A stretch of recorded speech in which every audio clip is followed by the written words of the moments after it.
corriente, el subsidio a los combustibles asumió 660 millones de pesos, prácticamente la mitad de lo que venían subsidiando en estos últimos días, en las semanas pasadas, porque el combustible promedió bajo de los $100 y en realidad el promedio del West Texas Intermediate para esta semana estuvo en $100 con 49 centavos, según informa el Ministerio de Industria y Comercio. De manera acumulada, el subsidio del gobierno por combustible llega a la suma de 26.330 millones de pesos. 26.330 millones de pesos.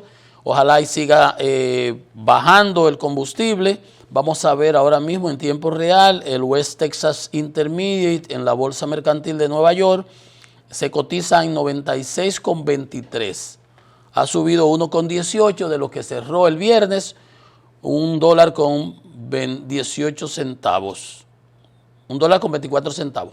Bien, entonces eso es importante porque la verdad es que cuando tú analizas en detalle, tú te das cuenta de que realmente uno de los componentes inflacionarios que más ha afectado a la población es el incremento de los precios de los combustibles.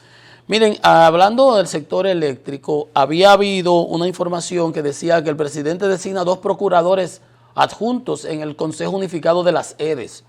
Los nombres no son relevantes, están ahí. Y yo cuando leo la información digo, pero ¿cómo así? Porque los procuradores están en el PEGASE, que es la Procuraduría General de Eléctrica del Fraude Eléctrico, en la modificación que se hizo a la ley en el 2007. Y cuando veo dice, no, es que ellos eran procuradores adjuntos. Y el presidente emite un decreto, los quita de procuradores y entonces los nombra en el Consejo Unificado de las EDES. Deben ser 2 abogados, presumo yo, porque eran procuradores. Entonces, estoy viendo que el presidente está moviendo como que las fichas, porque designó recientemente al señor Lara, que había sido hablando del Banco de Reserva, había sido administrador del Banco de Reservas en la época del presidente Hipólito Mejía, lo designó como presidente del Consejo. Y yo decía, pero si estos procuradores se los designa en la Consejo Unificado, eso es ser juez y parte, porque la Procuraduría Eléctrica no es un instrumento al servicio, un arma de reglamento al servicio de las distribuidoras.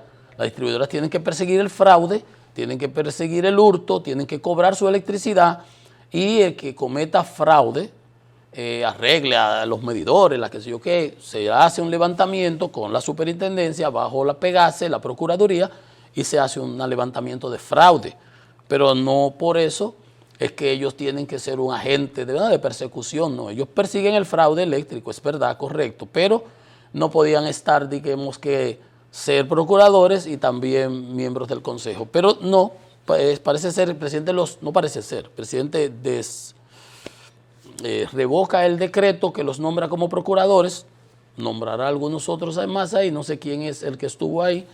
Cuando se inició esa procuraduría estuvo el juez, hoy magistrado de la Suprema Corte, Moisés Ferrera. Fue en mi época que eso se creó, colaboramos bastante, pero nada, lo que presumo y que estoy viendo es que el presidente está moviendo algunas fichas y quizás eso, yo no sé si canceló a alguien en el Consejo Unificado de las Sedes, pero está como cogiendo forma la situación porque estos 2 son nuevos, a menos que se hayan removido los anteriores, no creo que vayan a hacer una hipertrofia, a meter más gente, que es uno de los problemas de lo que estamos hablando. Los gastos operativos de las distribuidoras deben rebajarse a un 10% en relación a los ingresos, que no sean mayores de ahí, bajarlos del 16%, y estaban como en el 20%.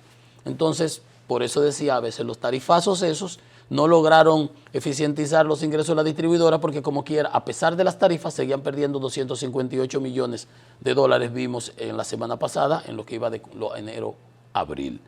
Y es totalmente contraproducente y no es lo que se busca. Señores, muchísimas gracias por su amable atención. Francisco Antonio Méndez y el programa Economía y Mercado les invitan a que nos veamos mañana por acá, por Cinevisión, Canal 19. nuestro nuevo hogar a partir de las 9 de la mañana. Pasen muy buenos días.